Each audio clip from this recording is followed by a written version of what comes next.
Dalam kehidupan sehari-hari, berbicara adalah hal yang mudah. Sesungguhnya, ada 4 jenis kejahatan melalui ucapan, yakni berdusta, berkata-kata kosong, berlidah dua, dan berkata-kata kasar. Karena itu, kita harus waspada dalam berucap. Berdusta berarti mengatakan hal yang tidak sesuai kenyataan atau menciptakan gosip tanpa mengetahui yang sebenarnya. Mereka mengarang banyak cerita demi mencapai tujuan dan memperoleh kesenangan sesaat. Ada kalanya ini bisa membuat hati masyarakat menjadi tidak tenang. Yang kedua ialah berkata-kata kosong. Meski tidak menyukai seseorang, tetapi demi mendapat keuntungan, mereka mengucapkan kata-kata manis. Mereka memujinya di hadapannya, tetapi menjelek-jelekannya di belakang. Mereka berkata-kata kosong dan manis untuk menyenangkan hati orang lain agar bisa memperoleh keuntungan.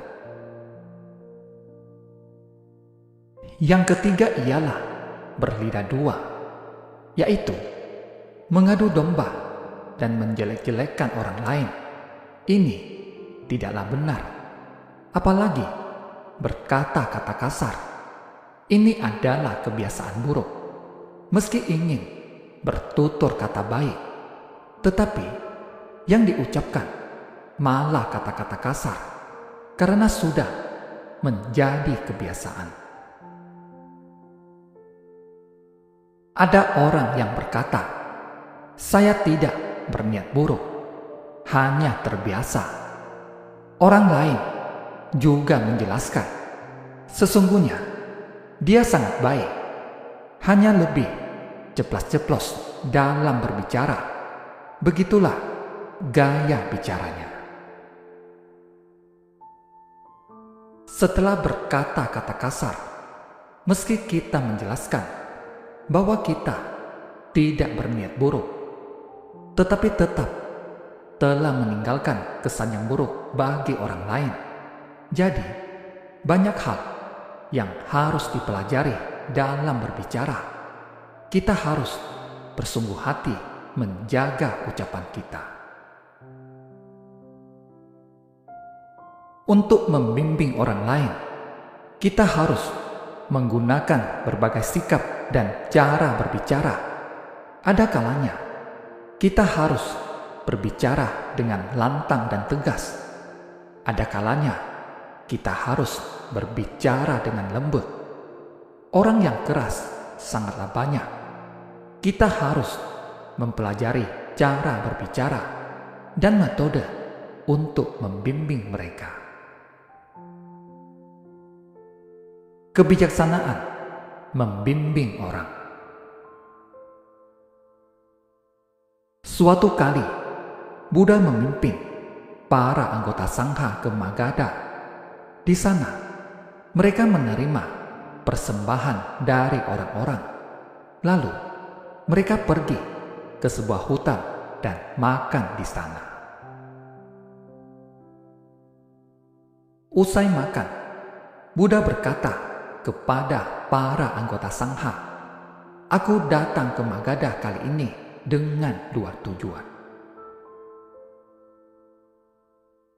Yang pertama ialah meningkatkan keyakinan orang-orang terhadap Dharma, agar mereka dapat memberi persembahan kepada Buddha, Dharma, dan Sangha dengan rasa hormat yang lebih tinggi. Yang kedua ialah membimbing orang-orang di kerajaan tetangga Magadha. Orang-orang di sana tidak terdidik. Mereka sering berselisih dan berkelahi. Mereka tidak berprinsip dan tidak berbudaya.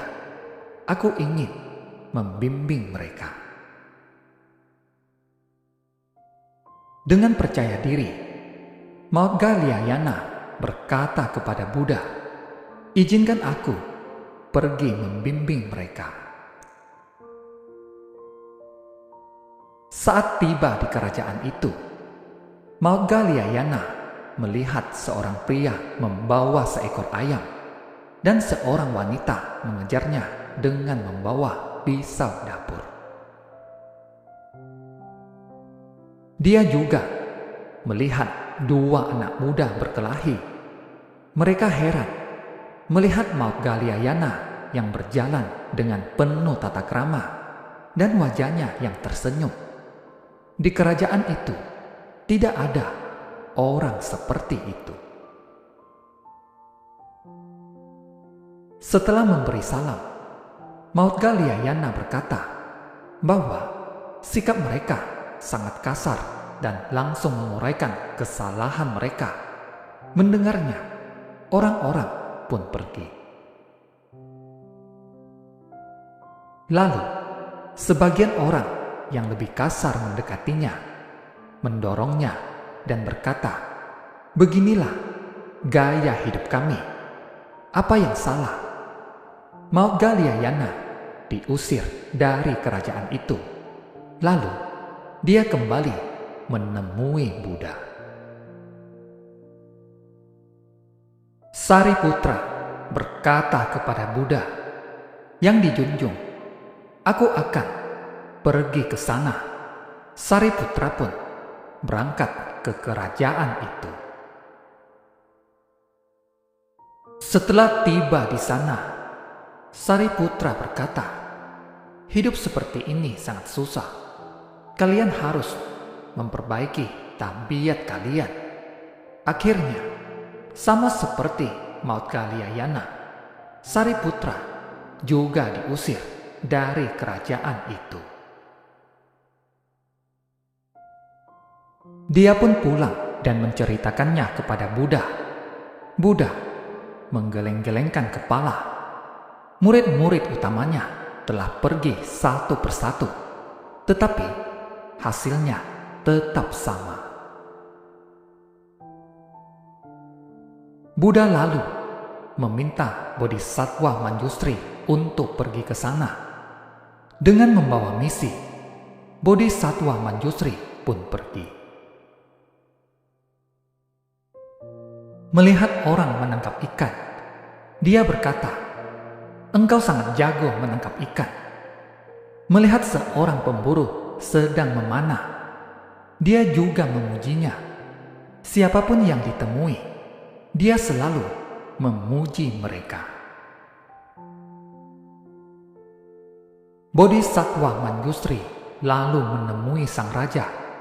Dia juga memuji sang raja. "Kerajaan yang mulia adalah kerajaan terkuat yang pernah aku kunjungi. Ada begitu banyak ahli di berbagai bidang. Ini berkat kebijaksanaan yang mulia. Yang mulia sangat hebat dalam memimpin." Sang raja sangat gembira dan memerintahkan semua orang datang untuk mendengarkan ceramah Bodhisattva Manjusri. Rakyat pun berkumpul. Bodhisattva Manjusri berbagi tentang banyak hal di seluruh dunia, serta bagaimana orang-orang bekerja keras dan berjuang untuk meraih kesuksesan dan memperbaiki kehidupan mereka. Semua orang sangat gembira mendengarnya. Bodhisattva Manjusri lalu mengajak sang raja, menteri, dan rakyat untuk menemui Buddha. Dia telah menuntaskan misinya. Buddha pun mulai membabarkan Dharma. Setelah mendengar Dharma, orang-orang meyakini, menerima, dan mempraktekannya. Tentu saja, membimbing mereka membutuhkan waktu yang tidak singkat. Setelah memperoleh keyakinan orang-orang, Buddha pun pergi ke kerajaan itu untuk membimbing mereka. Perlahan-lahan, ajaran Buddha tersebar luas di sana. Jadi, dibutuhkan metode yang tepat. Saat berniat untuk bersumbangsi, kita juga harus menggunakan metode yang tepat. Tutur kata yang lembut dan penuh cinta kasih dapat membawa kedamaian dan kebahagiaan. Dengan demikian, barulah rakyat di kerajaan itu dapat harmonis, damai, dan bahagia. Jadi, kita harus bersungguh-sungguh memahami hal ini. Terima kasih, semoga bermanfaat.